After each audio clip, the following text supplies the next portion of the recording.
بسم الله الرحمن الرحيم. القسمة على عدد مكون من رقم واحد. مثلا عندي 255 قسمة 3، راح أجري لها اللي هو القسمة المطولة 255 قسمة 3. علموا أولادكم إن في خطوات للقسمة، إنك أول شي تقسم، بعدين تضرب، بعدين تطرح، بعدين تنزل عدد، تنزيل عدد. أغلب الطلبة ما هم حافظين جدول الضرب.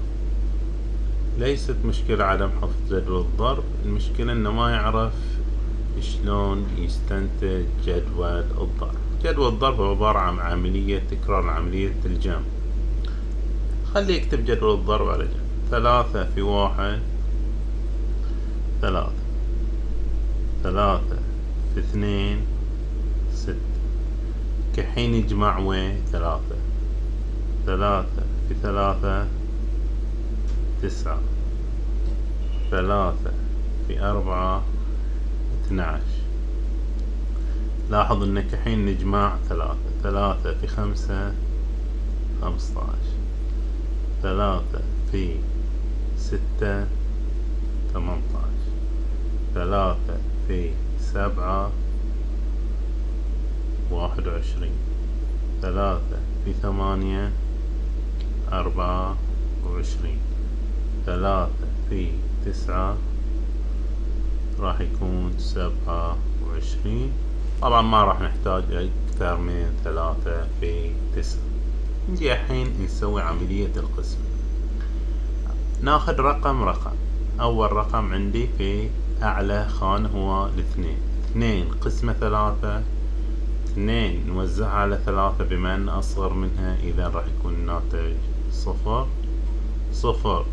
لاحظ أن قسمنا، بعدين راح وين نضرب. 0 في 3 0، بعدين راح نقص عملية طرح. 2 ناخذ 0 2، بعدين راح ننزل العدد. الخانة اللي بعدها هي 5، عندنا أخذنا 2 بعدين وين 5، راح أنزل 5. صار الرقم عندي 25.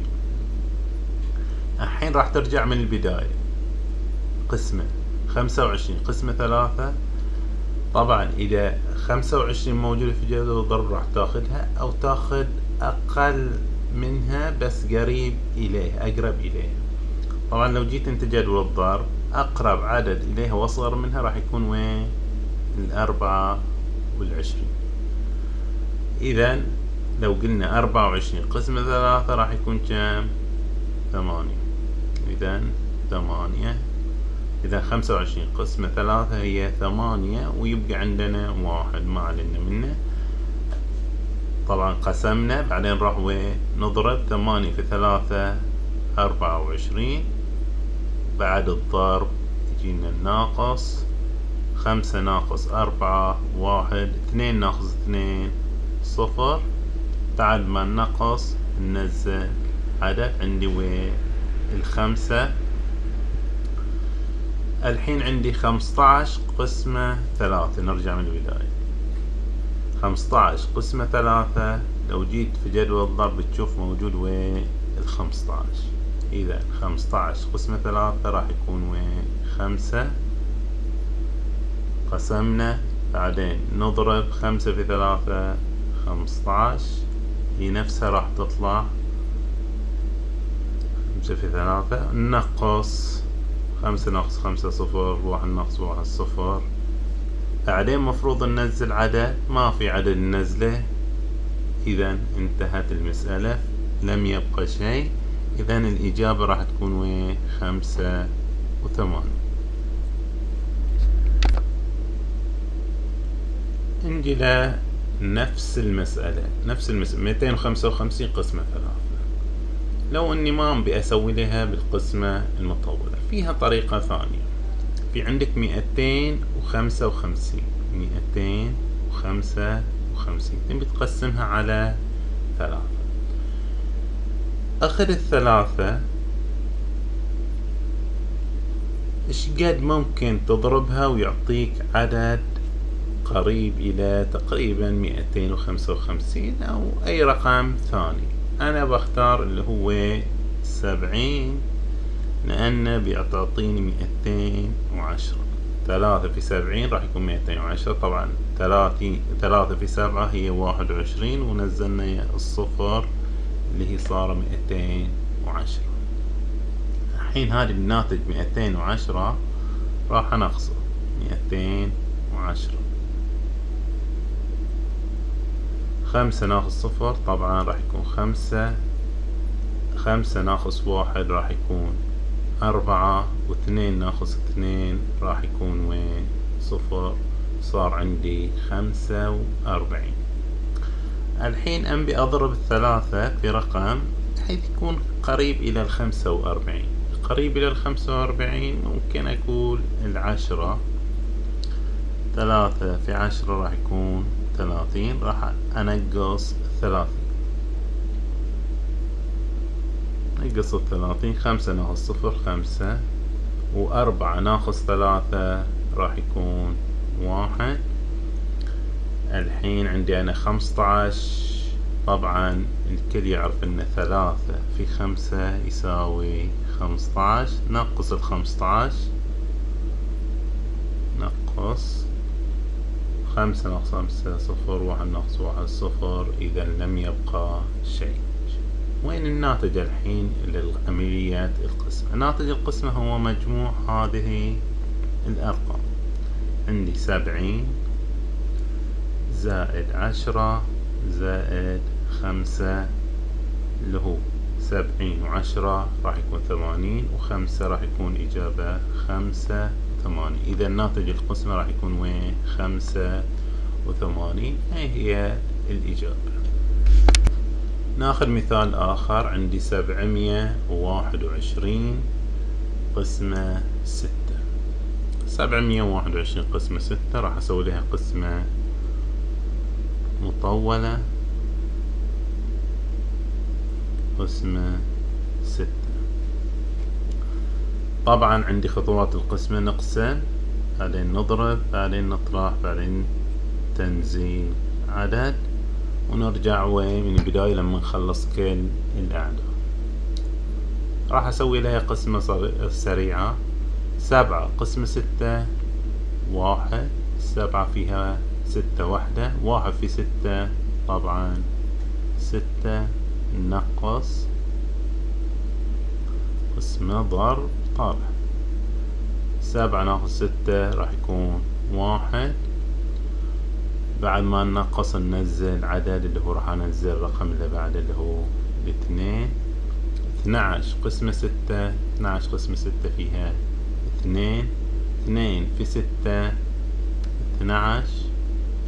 نقص 0 0. بعدين ننزل رقم. هذا عندي آخر رقم راح انزله. 1 قسمة 6. الواحد أصغر من 6 إذا ما فيها 6 0. 0 في 6 0. نقص 1. طبعا راح انزل عدد ما في عدد نزله. خلاص نزلت كل الارقام. اذا الاجابة راح تكون وين؟ 120. وهذا راح يكون وين؟ الباقي. اذا الاجابة 120. الباقي 1. ممكن يتحقق التلميذ من الإجابة. راح نضرب 120 ضرب اللي هو 6. 6 في 0 0. بعدين 6 في 2 12. 2 و1 باليد. 6 في 1 6 و1 7.